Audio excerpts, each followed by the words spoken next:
What's going on YouTube? JT is Reborn here, and welcome back to another edition of my DC comic book reviews. And in this video, I'm going to be talking about Batman, Superman, World's Finest, issue number 11. This one is written by Mark Waid with art by Dan Mora, and once again, it's another really solid issue. There's been no bad issues of World's Finest so far. I have gone on to say that it is the best ongoing title that DC has right now, and this one continues to deliver. I wasn't sure if they'd be able to top the Neza arc because I really liked that first arc, and initially I was like, maybe, but then by the end of it, I was like, man, I'm really invested in this thing. And even towards the end of it, I had no idea which direction it was fully going to go in, because I was wondering if it was actually going to take that really dark turn towards the end. Like, kind of kept me on the edge of my seat as I was reading it. And once again, Dan Mora's artwork, I have no complaints about it. I think his art just really works very well with this comic. It's a beautiful looking comic. The colors, the style, everything going for it. The story itself about David and submitting to this darkness that he has within him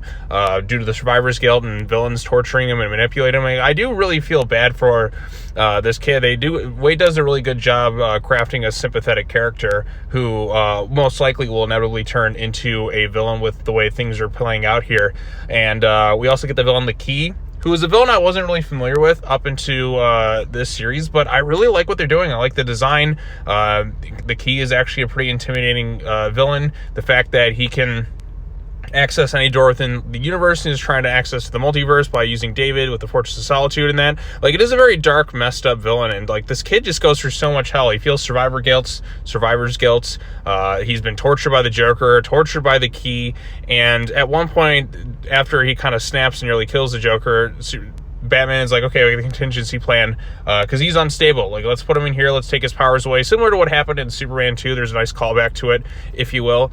And just as Superman's about to put him in, he's like, I can't do this. I can't put this kid through this. Like, even though Batman was fully like, hey, let's put this thing in there, this kid will lose his powers, but we can get him the therapy and help he needs. But the kid has just been through so much stuff, but Superman still trusts and believes in him.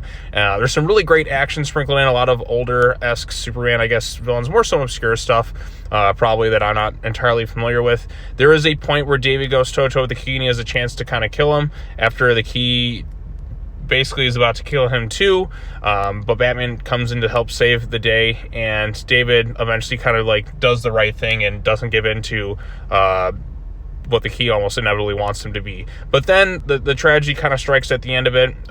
His machine starts to fade out of this reality into a different multiverse, and so does David, and Superman tries to help him and try and keep him in place, and David fades out of the way. He's like, look, I was glad I found you. I promise I'll find you one day. You're like the best kid I could have hoped for, and all that other stuff. Again, this is before John Kent in this continuity, and he was viewing David as almost a son of sorts, and just the tragedy that he's not able to help him, you can tell it weighs on Superman.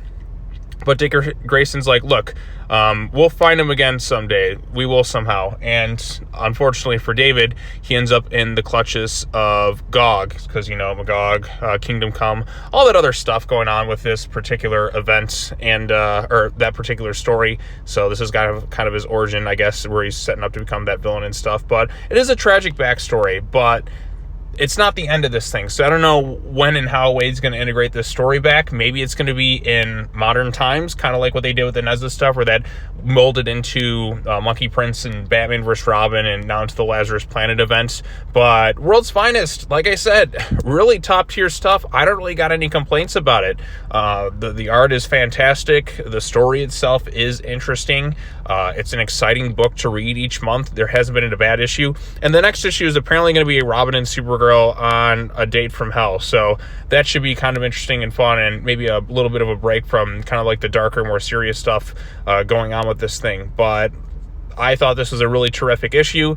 Best comic of the week so far, and World's Finest continues to be the best ongoing DC has right now. So if you're not reading it, I highly recommend you check it out. I couldn't be happier with this as a title itself. So even like the weakest issue, or I have like maybe like one or two like small little nitpicks, it's still a good issue. At its worst, it's good and not great. So, I mean, you can't go wrong with this book. But anyways, if you have any thoughts on the issue, post your comments down below. Be sure to like this video, share it with your friends, subscribe to the YouTube channel for more content, hit the bell for notifications, all that other fun stuff. That's going to wrap it up for the DC comic book reviews for this week.